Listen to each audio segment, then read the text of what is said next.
10 Selena's book. Now the last part of this chapter that is left is nuclear fission and fusion. So what is fission? Fission means where a bigger nuclei breaks into the smaller nuclei, and this is being done with the help of the slow moving neutrons. And next term is what is nuclear fusion? Fusion means when you are combining two smaller nuclei to form a bigger nuclei. Now in these cases, both the cases, it is seen that a lot of energy is released whether you are doing nuclear fission and nuclear fusion. Now one of the examples that was very important for fission, which is given in your book and that has come also in previous exams of ICSE, uranium 235. When you put one neutron on that, neutron is N10, it forms barium, krypton, and 3 neutrons are there along with energy. Now these 3 neutrons, see, 1 neutron is required to cause breaking of 1 uranium. If there are 3 can cause splitting of 3 more, and further the 3 more is going to release 9 neutron in total. So I mean to say here what will happen, continuously the neutrons would be formed, and neutrons once they are released they will start breaking the other atoms of the uranium. So this reaction will become uncontrollable, means once it has started it would be very difficult to stop the reaction. Now this same phenomena, that is this type of fission where one neutron breaks and then the further breaking start, this is actually used in the formation of the bombs. Atomic bomb is based on the principle of nuclear fission, this you have to remember. Next is when we talk of uranium 235 and uranium 238, both are isotopes. Why? Atomic number is same, mass number is different. They might ask you that which is more fissionable. Fissionable means the one which can easily undergo fission reaction, breaking. So although both of them can undergo fission, but this one is preferred. Why? Because it could be it could be broken down with the help of even slow moving neutron also. Means if you are using a fast neutron, we use this uranium, and if we are using a slow neutron, we use uranium 235. Out of these two, this is preferred. And the same question was asked last year in board exam, that out of these two which is more fissionable and why. So the reason was that uranium 235, it can undergo fission reaction even by slow moving neutron.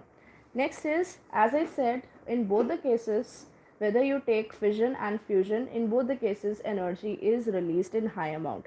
Now what is the reason behind that? It is based on the principle of Einstein said that E is equal to mc square. Means if suppose mass is being converted in any of the reaction, whatever mass is being lost, that is converted into energy. You can see here mass and energy, they are interrelated. So means if mass is lost during a reaction, it would be converted into energy. And it is seen that when you take a fission reaction, the smaller one breaks in the bigger one breaks into the smaller one, you will observe one thing, that the mass of the product will never be equal to that of the reactant. This you have to remember, right? The mass of these will never be equal to this, otherwise it should have been equal, but it is found that it is never equal. So where that mass has gone, so that is actually used to release a lot of energy. This basically energy is used, as I said in the beginning also, this energy we can use it either in a constructive way or in a destructive way. Constructive way could be like if you use this energy for power generation, electricity generation, and destructive way would be, as I told you, atomic bombs are there which are based on the principle of nuclear fission. Now next is, so I hope it is clear. And in this case also the same thing is here, that when you take two nuclei, you get a smaller nuclei, you get a bigger nuclei, as I told you in the fusion one. Again it is seen that the mass of this thing, and means adding these two masses and the mass of the product, they are never equal. So if they are never equal, so where is that loss of energy, mass gone? So it is gone again in form of energy which is released in high amount. So if suppose you get a question, out of these two which releases more energy, so you need to remember fusion releases more energy, because in this case the loss of mass is more compared to that of fission. So uh, this is one of the questions. Now next is controlled and uncontrolled chain reaction. What is a chain reaction? You take this as an example. Now, when you take uranium 23592, I said one neutron give rise to three neutrons, and these three neutrons can basically cause fission of three more uranium. And as once the process start, it will never stop, right? Because continuously the neutrons would be generated and continuously they would be breaking uranium. And when uranium will break, you can see energy would be released. So in order to control this particular reaction, we need something which can either absorb these neutron. Absorb means it can reduce the number of neutron, because basically neutrons are causing the fission of this uranium. We want that this neutron number should be reduced, or the second thing could be if we can decrease the speed of the neutrons, that would also work out. So for that we use cadmium rod. Cadmium rod basically absorbs neutrons, so extra neutrons whichever are released, like in this first case you can see one is giving rise to three neutrons, right? So out of three maybe two are absorbed, right? So based on that we use cadmium rod that will absorb neutron. And also in order to slow down the speed of the neutron, moving neutron, we use moderator. Moderator would be any device or anything that slow down the speed of the neutron. So in your book it is given as heavy water. Heavy water is nothing but deuterium oxide, D2O, right? And yes, the reaction could be used to generate electricity. And if what is uncontrollable chain reaction, as I said, if you don't control this reaction, this one, so what will happen? Ultimately your neutron will keep on splitting the uranium, and this energy would become uncontrollable.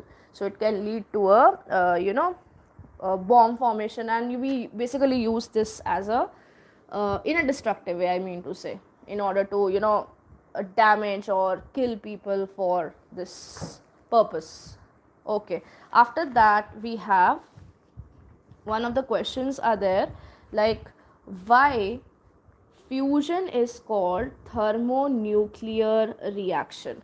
Thermo means related to heat, nuclear as you know here because nucleus is involved, so we will say nuclear reaction. So now they may ask you why fusion is called, nuclear fusion is called thermonuclear reaction. Okay, as I told you, in this case if you see, in fusion you take two smaller nuclei and you combine it to form a bigger nucleus. Now when you are combining the two nuclei, remember one concept, we know nucleus is positively charged. So in order to make positive combine, we know like charges they repel each other, so they won't be much willing to combine, but still with the help of very high energy you can make them combine by overcoming the electrostatic forces of attraction. Electrostatic, of course, because not electrostatic forces of attraction, I won't say the word attraction, it should be repulsion. The electrostatic repulsions have to be overcome. Repulsion occurs between the two same charge. So here in this case, because of the repulsion, the combination would be very difficult, so for that we need very high energy. That is why it is said to be thermonuclear reaction. So here I should write repulsion, not attraction. And based on fusion we have hydrogen bomb. One thing you have to remember, in order for a fusion reaction to start you need to supply energy. So actually what happens in hydrogen bomb, both the reaction occur. First of all fission will occur, fission will give rise to a lot of energy, and this lot of energy will start this fusion of hydrogen. So basically what will happen here, both the things will happen, but in the beginning the reaction will start with fission, and ultimately this energy that would be released would be used to combine the hydrogen nuclei to form helium and all, and it will again release a lot of energy. Okay, next here, one more thing is you have to remember that in stars, which reaction take place. They might ask you, of course, most of us know that it is nuclear fusion that takes place. And there are few terms that are given here that you have to remember. I'll just show you what all you have to remember in this particular chapter. Like we have, when there is breaking of 1 AMU mass, like suppose if there is a loss of 1 AMU, atomic mass unit mass is lost, so remember it releases 931 mega electron volt of energy, a lot value, right? And here some values are given in a table. So remember, when electron is lost, energy releases this much, proton is lost, energy releases this much, neutron is lost, it releases this much energy. So you can see, out of all, proton and neutron loss generates more amount of energy. That is why we are dealing with nucleus. Nucleus has got both proton and neutron. Okay, now next thing that you have to remember, as I said, is this equation, this one I have already told you. And here remember, what kind of neutron do we use? Slow, so that it can interact with this uranium properly, right? After that, again, next is here this thing we have here, this question is given, which was being asked in the this year's board exam, that out of these two uranium, which one will you prefer for fission? So we prefer 235 because it could break even with the help of slow moving neutron. So if suppose you have a fast moving neutron, you will prefer this. If you have a slow moving, you will prefer this. But if you want to give an overview that which is better, so we use this one, because even with the fast and the slow moving neutron can cause it to undergo fission reaction. Now next is yeah, this thing I just wanted to tell you here, this part is very important, this one, which I already told you, that why nuclear fusion is said to be thermonuclear. And yes, one more thing, this reaction is not possible at ordinary temperature, because I told you, you need to overcome electrostatic forces of repulsion between two nuclei. So this requires a lot of energy, very important part. Next, this box is again very important, that in sun and star we have a thermonuclear reaction taking place, which is basically nothing but fusion reaction. And working of hydrogen bomb is also based on nuclear fusion. Again, this could be one of the questions. And yeah, out of fission and fusion, third point states that if you have a fusion and a fission reaction, out of this, fusion generates more energy. What is the reason? Because the mass lost during fusion is much more than that of the fission. As a result, more the loss in the mass, more the energy would be released. And yes, this part difference, you can still do it, nuclear fission and fusion. The common thing in both the fission and fusion is that, first thing is, in both the cases nuclei or nucleus is involved. Second, in both the cases there is loss of mass, right? Whether you're taking fission or you're taking fusion, and in both the cases, lot of energy would be released, right? And there are few numericals given here. Mostly they don't ask questions from this part, that is numericals and all, but still you can just have a look. And they are very quite simple, not very complicated ones. And one more thing, today I would be putting some extra questions from this particular chapter, that is radioactivity, full chapter, based on whatever has been asked in the previous years, and based on what board is expecting from students, right? I mean, you say like case based study, you must have seen the papers, case based studies there, and they have even molded the normal questions also, a little complicated one, right? So we will, from that thinking point of view, I have made that assignment. Do that for sure, right? And I hope you will be able to check whether your concepts are clear or not, right? So thank you for watching. Next time, do join us soon, right? Take care.